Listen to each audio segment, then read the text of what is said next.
evening. Today we're going to talk about building resilience for the new year.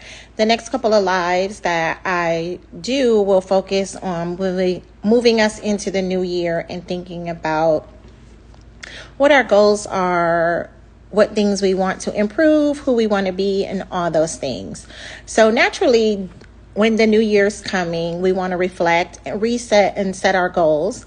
It can also bring challenges like managing our expectations and dealing with setbacks and maintaining motivation for long-term changes. A lot of people join the gym or start new rituals during the first part of the year, but by mid-January or the end of January, a lot of those things have subsided. And so developing coping strategies and mental toughness, you can turn these challenges into opportunities for growth and for resilience. And so today, as I said, we're going to talk about building resilience for the new year. So one of the ways that we can do that is to reflect on the past year. Celebrate your wins. Take time to acknowledge and appreciate your accomplishments, no matter how small they may have been. Learn from your setbacks. Reflect on some of the challenges that you had. Identify lessons that can guide your future actions. And importantly, let go of any regrets that you may have. Recognize that the past cannot be changed, but it can inform wiser decisions going forward. And it's not about the mistakes that we make. It's really about learning and growing from those mistakes and not letting those things continue to hinder you or have an impact on your future. And so the second thing that you want to do is be able to set realistic goals. You want to use the SMART framework. You want to make your goals specific, measurable, achievable, relevant, and time bound. You want to put a timestamp on your goal. You don't want to have a goal that is just lingering out there. If you want to create monthly goals, you can do that. If you want to create long-term goals like 6-month goals or goals like by the end of the year.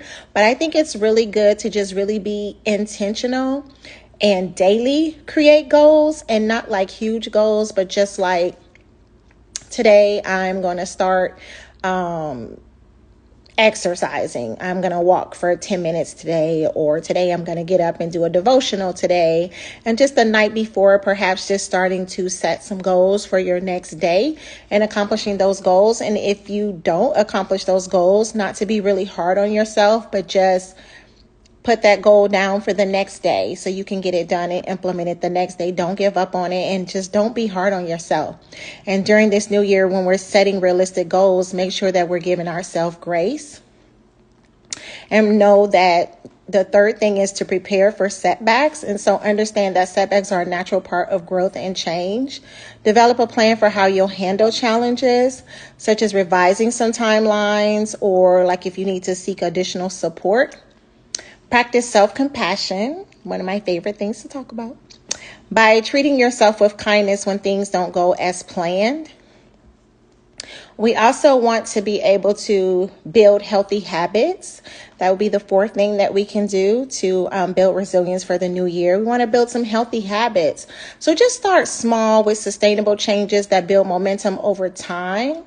We want to be able to create routines that support our physical and our mental health, such as regular exercise, balanced nutrition, and getting really good sleep. And so I know a lot of people, when the new year starts, they want to like lose all this weight and just be a new person and all the things. But the first thing that I think is really good to do, like if you are a person that is really focusing on your weight, you can start small and say, I'm going to eliminate sugar from my diet for a week. I'm just going to start with a week. If that seems like it's something too big for you, then just say, today I'm not going to have any sugar, and just do a daily thing. If that seems too much for you, and you know, like you are a sugar person and you want to just eliminate, like I'm not going to have a soda with my lunch like I normally have every day, and just try to eliminate, like, instead of saying like I'm going to eliminate sugar from my diet, then maybe you could say I'm going to eliminate soda, or I'm going to eliminate desserts or something like that. So you have a goal that is attainable and also sustainable. And then once you have those victories and you start seeing those wins, then you can add on to that goal. So you want to use habit tracking tools or apps to monitor your progress and to stay motivated. Whatever goals that you have, whether it's a professional goal or a personal goal related to weight loss, or you have a personal goal related to your spiritual development or your personal development, wherever goals that you have, make sure that you are writing them down. Perhaps get a journal to start off the new year. And then once you start to achieve those things, write them down. Because it's really important to celebrate those wins, because sometimes life can get so busy and we feel like we're just doing the same thing on the hamster wheel every day. But taking note and celebrating those small changes, like, oh my goodness, I didn't even have like a dessert today, or oh my goodness, I didn't even have that soda that I normally have, or oh, I drank so many glasses of water today and I made that goal. So you want to be able to use some type of tool to track your progress and some type of tool to write down what your goals are for the year, for 6 months, for 3 months, for monthly goals, daily goals, things that you really want to do. And you also want to be able to cultivate a growth mindset. You want to embrace challenges as opportunities to learn and opportunities to improve. You want to refrain from any negative self-talk. You want to change that into constructive affirmations, such as I can figure this out. This is a chance for me to grow. I am able and capable of doing this. I can complete these goals, and just make sure that because our words have power, we know that we are made in the image and likeness of God, and our words have power. And so the things that we speak over our life, those things are going to come to pass. And so we don't want to say negative things like, I can't do this, or I'm a failure, or I just want to give up, or I'm overwhelmed. We want to be able to replace those things with positive self-talk to get us motivated and moving in the right direction. And we want to be able to celebrate effort. We want to celebrate the effort that we make. We want to be able to celebrate our persistence as much as we celebrate results. I'm going to say that again. Celebrate your effort and your persistence as much as you celebrate your results. Because, like I say a lot of times, change is very, very hard to measure. Like if someone is saying, I am going to change this thing, I am going to lose 20 pounds. And people at work see me every single day. But it would take some time for a person to really see me. One day, they're just going to look at me and be like, oh my gosh, you lost weight. But it's like a person has been working on that all along. And so I think sometimes with change, it's very hard to see change. It takes a moment. And so that's why I think it's really important to celebrate that effort, to celebrate that persistence, and not just celebrate the results. Like once that thing comes to fruition. If you have a business goal, and you have decided to work on your business every single day for 30 minutes, every single day that you do that, your effort and your persistence, that needs to be celebrated, not just the end result of what you're going to gain in your business by doing that. And so the next thing you want to do is you want to strengthen your support network. You want to surround yourself with people who encourage you, people who inspire you. You want to seek out mentors, coaches, become aligned with communities that support your goals, and communities that are people that are like-minded. It's so important to be around like-minded people, because sometimes when you're wanting to rise and do something different and do something better, and then you have negative Nellies in your life, it can be so counterproductive. And so you want to seek mentors, coaches, communities, peers that align with your goals and that have goals of their own. You want to share your intentions for the new year and what your plans are with people that you trust, or get an accountability partner. Accountability partners are so important. It is so important to have someone that we can do life with, someone that can check in on us, someone can say, hey, Terrace, you said you were working on this thing. How are you progressing with that? Instead of me just being in an isolated situation, being by myself and trying to complete those goals. When you have someone that you're accountable to, then that person can kind of like really help you like come along and get your goals accomplished. And also, like, you have somebody to talk to. Like when you're struggling, you can talk to your accountability partner and they can encourage you. They can act as a cheerleader for you at times. Like I know I have a really good accountability partner, and there are some times when we're like, we're in the thick of this. This is getting serious, and we just really encourage each other and encourage each other to watch our words, encourage each other to keep going in our businesses. And so I am really thankful for my accountability partner. I can't say enough good things about her. We also want to be able to practice mindfulness and stress management. So we want to use techniques like journaling. We want to use like meditation. And so for me, meditation is like meditating on the scriptures, just having some time to take a deep breath, breathe in and breathe out. Sometimes it's like when I sit down to do something, I feel like my mind is so cluttered with like information. And it's just like racing, and just to sit somewhere and take a few deep breaths in and out, it just really helps to settle my mind before I take on something new or start to dive into work.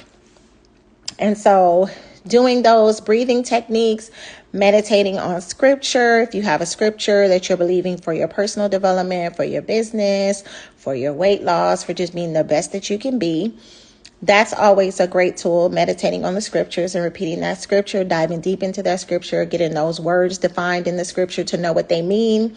And also journaling.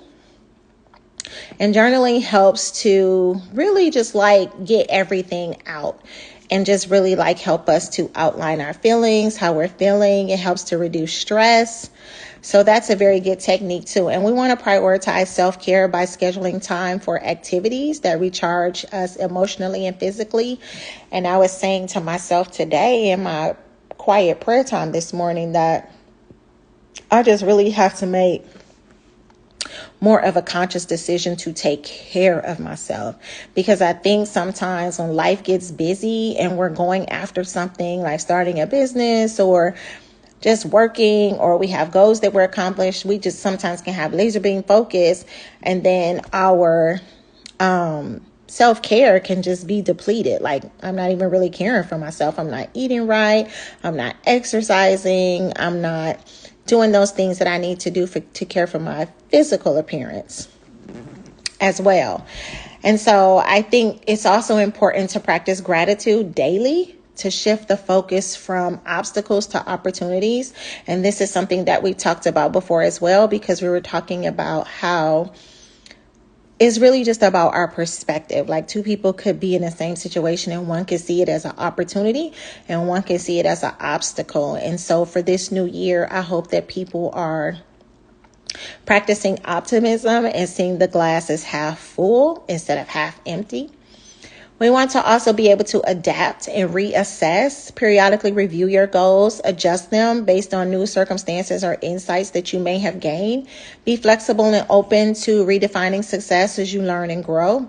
And recognize that resilience is about adaptability. It's not about being so rigid. We want to be able to visualize our ideal year. Imagine what success looks and feels like at the end of the year. Use visualization to create like mental pictures for achieving your goals. You can write your vision down. You can revisit it regularly to stay inspired. Some people at the beginning of the year do vision boards.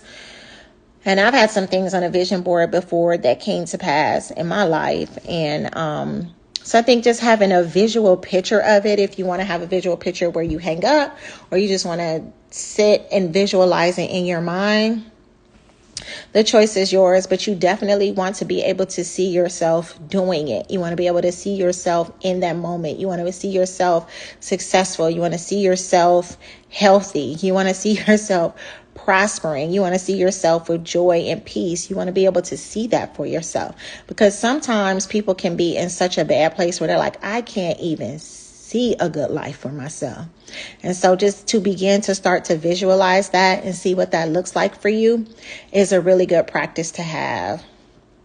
So the new year is really more about, it's more than just thinking about like resolutions and what we're going to do, but it's an opportunity to just lay a foundation for personal growth, for us to become more resilient, to overcome any difficulties or setbacks that may happen throughout the year. We want to be able to set clear intentions. We want to embrace challenges when they come along. And we also want to be able to have some healthy habits in all areas of our life. We can navigate this year with confidence and purpose when we learn how to become more resilient. When we learn that life is going to have its ups and downs, but that is not a reason for us to feel defeated. That is not a reason for us to quit. That is not a reason for us to give up. And so I just want to encourage you today to think about building resilience for the new year and just start to get in the frame mind of like, you know, who do I want to be? Because you can be anything that you want to be. It doesn't matter. There are so many people who later on in life or anytime in life decide to switch gears and do something new and different with their life. And that takes so much courage. And so shout out to all the people that are starting over or feel like they're starting over doing something new, because it really doesn't matter when people feel like, oh, well, I'm this age and I can't do it. No such thing. You can do anything that you put your mind to. As long as you have resilience, and you don't let those challenges make you give up. You don't let those setbacks be a reason for you to quit. You can do anything this year. And so I will be rooting for you. And so just think about, what steps are you taking to make this year your strongest year yet? How are you going to make this year strong? So that's something that I would like for people to just talk about in the comments.